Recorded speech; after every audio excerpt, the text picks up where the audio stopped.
The FIA just admitted something about Hamilton's yellow flag that sounds small, until you realize it may be the reason he kept his British Grand Prix podium.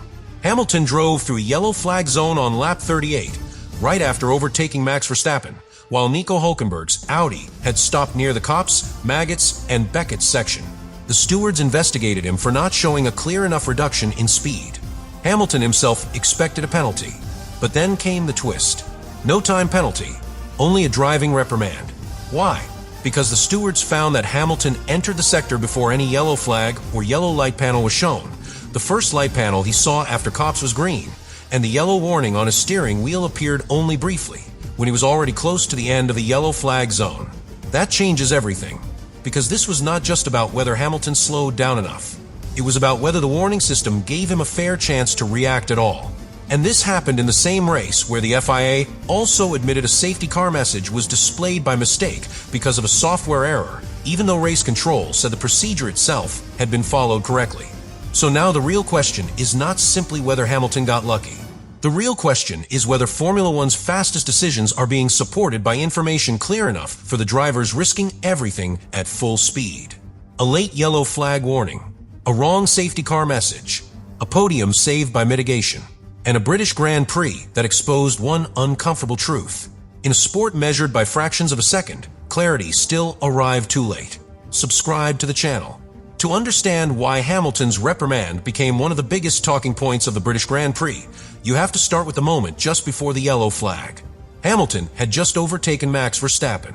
That detail is not background noise. That detail is the key. Because passing Verstappen is never a calm moment. Is not like moving past a slower car and driving away. Verstappen is the kind of driver who fights back instantly. He looks for the smallest gap. He forces the car ahead to defend. He makes every corner after the overtake feel like the overtake is still happening. So when Hamilton moved ahead, his job was not finished. He had to watch the track ahead, but he also had to watch his mirrors. He had to expect a counterattack.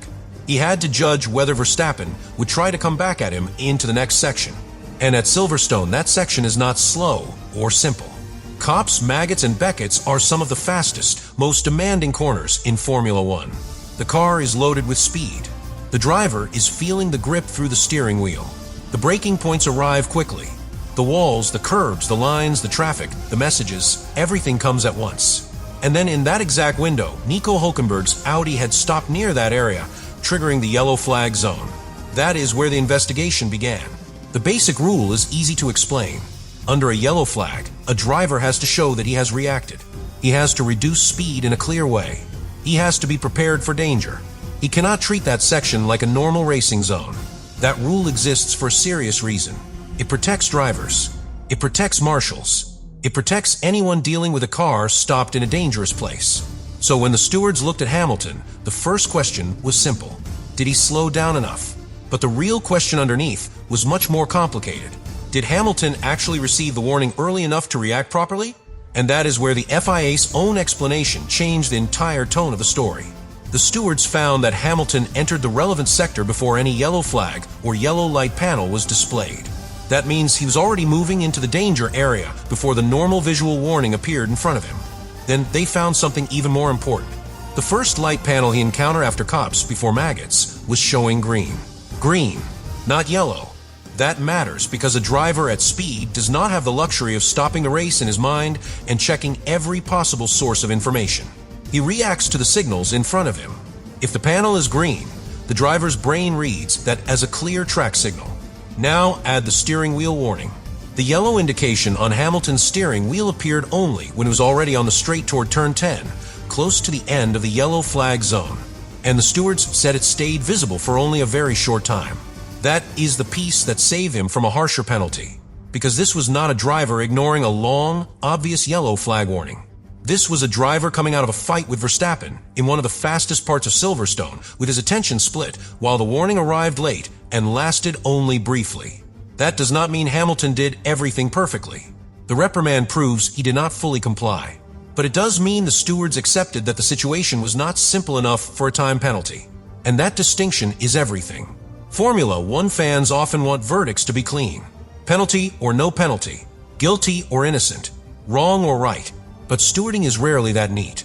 Sometimes a driver breaks a requirement, but the circumstances explain why the punishment should be lighter. That is exactly what happened here. Hamilton technically failed to meet the full yellow flag requirement, but the FIA's own reasoning showed he had very limited time to react. That is why the verdict landed in the middle. A driving reprimand, not a time penalty, not a lost podium, not full escape either. And for Hamilton, that was massive, because he had already expected the worst. He openly believed he was probably going to get punished. He said he had gone through the yellow flag and did not see it. He sounded like a driver who thought his podium was slipping away before the decision had even been finalized. That tells you how serious this was. Hamilton knows the rules. He knows how quickly a yellow flag case can turn into a penalty. He knows that a time penalty after the race can rewrite everything. One decision from the stewards can move a driver off the podium, change the points, change the championship picture, and change the story of the entire Grand Prix. So when the stewards gave only a reprimand, the headline was not just that Hamilton avoided punishment. The real headline was why. Because the FIA explanation admitted the warning environment was weak. No clear yellow signal before he entered. A green panel where a driver would expect guidance. A steering wheel indication that came late. Very limited reaction time. A recent overtake on Verstappen pulling his attention into the mirrors. All of those details built the same conclusion. Hamilton did not get a free pass. He got mitigation.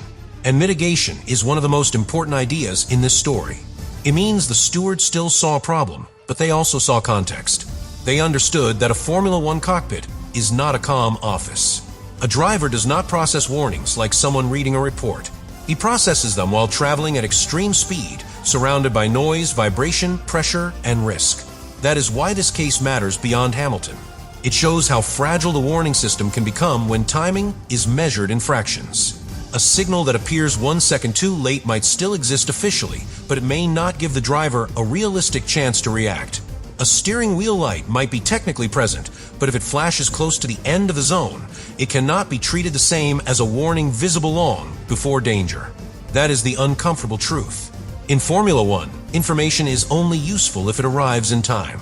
And at Silverstone, the stewards effectively said Hamilton's information arrived too late to justify a stronger penalty. That is what made the FIA's admission so important. But the next layer is where the story stops being only about Hamilton and starts becoming a bigger warning for Formula One. Because Hamilton's yellow flag case was not the only moment at Silverstone where information became a problem. At the end of the race, the FIA had another issue. A message appeared saying the safety car would come in on that lap. For a few seconds, that changed everything. It suggested the British Grand Prix might restart. It suggested the field might go racing again. It suggested that Charles Leclerc, George Russell, Lewis Hamilton, and everyone behind them could be thrown into one final lap of chaos, pressure, and attack. And for fans, that would have been electric. A final lap at Silverstone. A safety car restart. Cold tires. Drivers desperate for position. The grandstands ready to explode. But then, it did not happen. The race finished behind the safety car. And after the Grand Prix, the FIA admitted that the message had been displayed incorrectly because of a software error. That is the part that connects directly to Hamilton's yellow flag. Because both moments were about communication.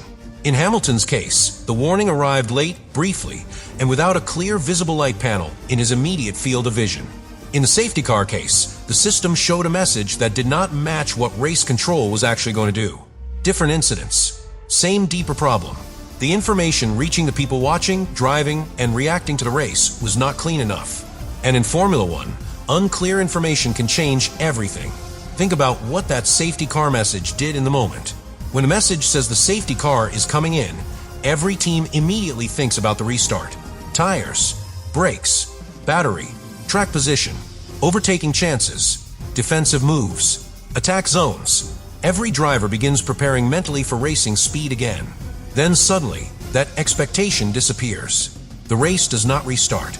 The checkered flag comes under full safety car conditions. And even if race control followed the correct regulation behind the scenes, the mistake still matters because the public was shown the wrong story for a moment. That is why the FIA had to clarify it. The FIA said the safety car procedure was followed correctly because the regulation required one lap to be completed after the unlapping procedure. According to the FIA, race operations did follow that process. But the safety car in this lap message was displayed by mistake because of a software error. That is a very important distinction. The FIA was saying the procedure was right, but the message was wrong.